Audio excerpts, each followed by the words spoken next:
میری درخواست ہے آپ سے، میں منت کر رہا ہوں آپ کے سامنے، میں منت کر رہا ہوں ہاتھ جوڑ کے، سچ کہہ رہا ہوں، یہ نیٹ کی دنیا سے اپنے آپ کو، یہ موبائل کی دنیا سے اپنے آپ کو کچھ دیکھیں، کچھ سوچیں۔ اگر نہیں نکل سکتے نا، اس کا حل ہے، حل ہے، ہمت نہ ہاریے گا، حل ہے، ہمت نہ ہاریے گا۔ آج میں نے آپ کو ایک خط پڑھ کے سنوانا ہے، میرے پاس ڈاک لائے ہیں نا، یہ پڑھا ہے بس، ٹھیک ہے، ہمت نہ ہاریے گا، حل ہے۔ ایک حل بیت الخلاء کا نظام میں نے بتایا تھا، اس کی دعا کا اہتمام اور اس کا پورا نظام، اور دوسرا روحانی غسل ہے۔ غسل تو ویسے ہی کرتے ہیں، کوئی 8 دن کے بعد، اور کوئی 8 پہر کے بعد، کوئی روزانہ، کوئی 3 دن کے بعد، کوئی 5 کرتے ہیں نا۔ ہر غسل کو روحانی غسل بنا لیا کریں۔ کوئی روحانی غسل کے لیے کچھ مخصوص لباس نہیں پہننا پڑتا، کوئی روحانی غسل کے لیے کوئی خاص عمل نہیں کرنا پڑتا۔ میں نے آخری 6 صورتیں ایک دفعہ 7 دفعہ بتائیں، ایک دفعہ 6 دفعہ بتائیں، پھر شارٹ پیکج میں ایک دفعہ بھی بتائیں کہ آخری 6 صورتیں صرف ایک دفعہ پڑھ لیا کریں۔ اور کسی کو آخری 6 صورتیں ایک دفعہ بھی نہیں آتی، نہیں پڑھ سکتا، کسی سے پڑھوا لے۔ چلو کچھ یاد نہیں کر سکتا، لیکن یہ بیت الخلاء حمام کی دعا، مسنون دعا ضرور یاد کریں۔ بسم اللہ ہے، اللہم انی اعوذ بک من الخبث والخبائث، اس کو ضرور یاد کر لیں۔ میں پھر بیت الخلاء میں گھوم رہا ہوں، میں آپ کو بیت الخلاء سے نکال کے لایا تھا صفائی کے نام پہ، یا میں نے داخل کیا تھا صفائی کے نام پہ، اس میں دعا پڑھنے کے نام پہ، اس کو دھونے پہ نام پہ، پھر وہی لایا۔ کیوں؟ ادھر نیٹ کی گندگی ایسی ہے کہ اس بیت الخلاء کی گندگی سے ہی یہ گندگی دھلے گی، ادھر وہ دھلتا جائے گا، ادھر یہ دھلتا جائے گا، ادھر وہ صاف ہوتا جائے گا، ادھر یہ صاف ہوتا جائے گا۔ روحانی غسل کریں، ہر غسل کو۔ آج کے بعد صرف نیت ہی بدلنا ہے نا۔ بندے نے بال رکھے ہوئے تھے، بڑی بڑی زلفیں، میں نے کہا کیوں رکھی ہیں؟ کہنے لگے انڈیا کا فلاں اداکار ہے، اس کے ایسے بال ہیں۔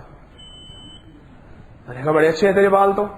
اچھا تو اگر اس کی نیت کر لے، آج کے بعد میں نے یہ زلفیں آقا مدینے والے کملی والوں کی اداؤں میں، جس میں اللہ نے کیا فرمایا، واللیل، زلفوں کی قسم، کس کی قسم ہے؟ زلفوں کی قسم کون سی آیت ہے؟ اللہ پاک نے زلفوں کی قسم اٹھائی ہے، تو نیت کر لے۔ آج کے بعد یہ کون سی زلفیں ہیں، کس کی ہیں؟ میرے آقا مدینے والے کی زلفیں ہیں۔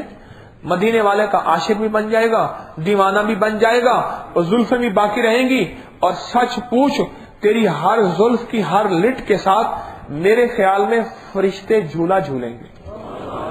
یہ میرا وجدان کہہ رہا ہے، کوئی روایت نہیں ہے، واضح کر دو، یہ میرا وجدان کہہ رہا ہے، فرشتے چومیں گے۔ کیوں؟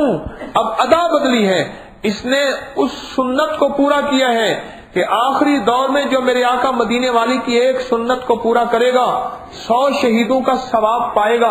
اس نے اس دور میں اس سنت کو پورا کیا، اس نے اسی وقت نیت بدل لی۔ اب زلفیں باقی ہیں، ان کا رنگ نہیں بدلا، ان کا رخ نہیں بدلا، وہ چھوٹی بڑی نہیں ہوئی، لیکن نیت کے بدلنے سے اجر، مقام، کمال، وقار، مرتبہ، عزت، عظمت اور شان و شوکت اللہ کے ہاں بھی، فرشتوں کے ہاں بھی بدلی یا نہیں بدلی؟ آپ کا غسل ویسے ہی رہے گا، آپ کرتے ہیں ویسے ہی رہے گا۔ بس طریقہ میں پھر بتا دیتا ہوں، کئی بار عرض کر چکا ہوں۔ آخری 6 صورتیں پہلے پڑھ لیں، اگر نہیں آتی کسی سے پڑھوا لیں، نہیں آتی کسی سے پڑھوا لیں، اور بہت ساری ادھاریں ہو گئی ہیں تو کسی سے مزید پڑھوا لیں۔ بس جس چیز کو آپ نے یاد کرنا ہے نا، وہ چیز ہے مسنون دعا۔ کون سی؟ حمام کی، بیت الخلاء کی، ٹوائلٹ کی مسنون دعا۔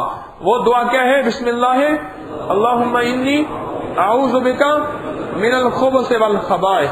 بس اندر داخل ہوتے ہوئے یہ دعا پڑھ لیں، اور اب آپ نہانا شروع کریں۔ پہلے زبان سے پڑھنا ہے داخل ہونے سے پہلے، اب اندر داخل ہونے کے بعد زبان سے نہیں پڑھنا۔ کیونکہ حمام میں زبان سے ذکر نہیں ہو سکتا. دیکھو علاج بھی کرنا ہے لیکن شریعت کا خیال بھی رکھنا ہے.